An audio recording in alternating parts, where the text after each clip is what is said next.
हूँ भाई, आ रही हूँ ना। गेट बजा बजा के काम दर्द कर दिए मेरे। आ गई। हाँ खराब कर रखा है सच्ची। कौन है ऐसे बजा बजा के दिमाग खराब करते? खुलता नहीं है क्या आपसे गेट? तू कहाँ से आ गई इस टाइम? मेरा ना दिमाग बहुत खराब है मम्मी। ओ ना गले में चुन्नी ना चूड़ियां ना कुछ। क्या करके आई है? मुझे नहीं पता क्या। मेरी सुन तो ले बात। मुझे क्या कुछ नहीं जा रही है अंदर? नहीं, एक बात तुझे बताओ। शर्म नहीं आती? तू ऐसे आ रही है पागलों की तरफ। अपना हाल देखा है तूने? आपको हाल दिख रहा है, मेरा हुलिया दिख रहा है। गर्मी में लड़की आई है, कम से कम पानी तो पूछ लो। दे दूंगी पानी पूनी भी। मम्मी मैंने बोल दिया, मैं आज के बाद उस घर में कदम नहीं रखूंगी। मैं नहीं रह सकती उस जैसे आदमी के साथ। आपने मेरी कहाँ शादी कर दी है मम्मी? मेरा ना सिर फटने लगा और मैंने तो उसके बहन वाले को भी फोन कर दिया। ख्वाहिश अब सीधा यहीं आएगी और हम यहीं रहेंगे, मैं नहीं जाऊंगी।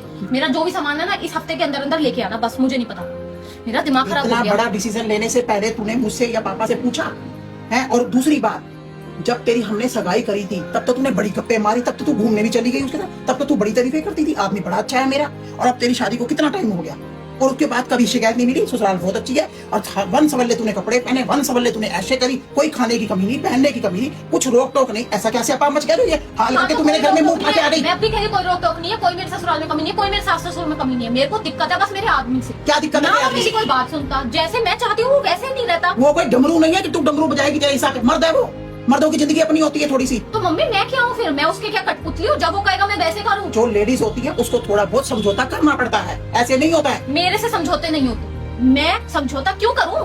मैं उसके घर में गई हूँ, उससे ये तक तो होता नहीं है कि वो टाइम दे मेरे को, तो मैं क्या कर लूँ? है मैं वहाँ पे नौकरी भी करूँ, सारा दिन की थकी भी आके काम करूँ, सब कुछ करूँ, उसके बाद मैं उसके बाद जब अगर मेरा ये तो झूठ बोलियो मत कि तू काम करती है। सवेरे 7 बजे तू निकलती है और 3 बजे तू घर पहुंचती है। कौन से काम रह जाते हैं? तेरी सास अकेली पिसती रहती है और उसने मेड रखी हुई है पूरी। किसको झूठ बोल के दिखा रही है? अपनी माँ को। तेरी माँ तेरा आईना है। मैं वो उन माओं में से नहीं हूँ जो अपनी लड़कियों के घर बर्बाद करती हैं और शह देती हैं। जैसे आइए ऐसे उल्टे पैर भगाऊंगी, पानी भी नहीं दूंगी। उठा अपना सामान और निकल। मेरा घर नहीं, अब नहीं। आप आने दो डैडी को, मैं उनसे बात करती हूँ। डैडी का डिसीजन भी मेरा ही होगा, जो मैं कहूंगी वही होगा इस घर में। मैं अपनी लड़की को अपने घर में ब्याही हुई और बच्चे की माँ को अपने घर में नहीं रखूंगी। आप मेरे को उस आदमी के साथ कैसे बांध सकते हो? मैं अब वो उस आदमी हो गया जब तक वो तेरे को घुमाता फिराता, मुझे करवाता है, खर्चे करता है। तो करेगा नहीं, शादी करिए, कोई भाग नहीं। फिर कैसे वो बन गया गलत आदमी? थोड़ी बहुत तो मियां बीबी की नोक झोंक होती रहती है। इसका मतलब ये होता है कि मुंह उठा के माँ के घर आ जाओ। माँ ने क्या ठेके उठा रखे सारी जिंदगी के?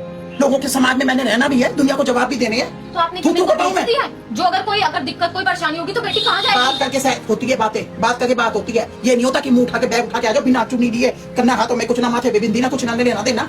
आदमी की दुश्मन बन गई चाहे वो लड़का। मेरा कुछ नहीं लगता पर तेरा तो लगता है। तेरा तो बच्चे का बाप है। उस बच्ची के जिंदगी के बारे में सोच, जिस बच्ची की जिंदगी तुम दोनों से जुड़ी हुई है। उसका स्कूल के पैसे अभी ताजे ताजे भरे हैं। मैं ना पढ़ी लिखी हूँ, गवार नहीं हूँ, ठीक है ना? नौकरी कर लूंगी, अपने बच्चों को पाल लूंगी और पढ़ा भी लूंगी और उससे अच्छा ही कर लूंगी। पढ़े लिखे होने का क्या मतलब होता है? पढ़े लिखे होने का क्या मतलब है? अपने अंदर ईगो भर लो। तो पढ़े लिखे होने का मतलब ये होता है कि अपनी सेल्फ रिस्पेक्ट पे उंगली मत उठने दो।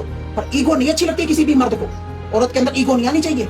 तेरी माँ ने सारी जिंदगी तेरे बाप के साथ काटी है पर मैंने ईगो नहीं करी। हाँ अपनी सेल्फ रिस्पेक्ट पे कभी नहीं क्यों झुकूं? हर बार मैं ही क्यों झुकूं? इसमें झुकना क्या होता है? पति पत्नी एक कमरे में रह रहे हो, वो कभी वो बनाता है, कभी तू बनाती है, कभी तू झुक जा, कभी वो झुक गया, बस। क्या हो गया? 100 बार झुकती हूँ ना तो उसमें से वो बंदा 50 बार भी नहीं झुकता, वो झुकता होगा 40 बार। तो 40 बार तो झुकता है। वो मर्द भी होते हैं जो छित्तर मार के घर से निकाल देते हैं। तू तो खुद घर छोड़ के आ गई, भरी थाली को मार के लात आई है तू वहां से। गहनों में उन्होंने लदा रखा है तेरे को, अच्छे से अच्छा कपड़ा तू पहन के हर महफिल में तू सजी पड़ी होती है। पार्लर में तुझे मना नहीं, कहीं आने जाने की तुझे मना नहीं, स्कूटियों में तू ऐश कर रही है, मोजो गाड़ियों में तू घूम रही है। और क्या चाहती है दुनिया में तू? तेरे तलवे चाटे पैर के नीचे बैठ के वो मेरे घर से निकलने, मेरे घर में जगह नहीं, अपना बोरी बिस्तर उठाओ, निकलो यहाँ से।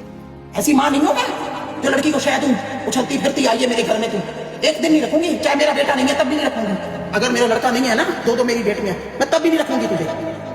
बहू बेटियों वाले घर में ऐसे काम नहीं होते। वो माएँ और होंगी जो गंदे संस्कार देती हैं अपनी बेटियों को, वो मेरे बस की नहीं है। मैंने लड़की का घर बसाना है, उजाड़ना नहीं है। तमीज से रहियो वहां पर। और उसको दामाद को भी समझाऊंगी कि वो भी तेरी इज्जत करेगा पूरी की पूरी। उससे भी बात करूंगी आज मैं, या तो मैं उसको बुलाऊंगी या मैं उससे फोन पे बात करूंगा। पर मुझे तमाशा नहीं बनाना, घर नहीं खराब करना, ना मुझे बच्चे की जिंदगी खराब करनी। बच्चा वही रहेगा, नहीं पढ़ेगा। ये मेरा लाभ डिसीजन है, निकल ले मेरे।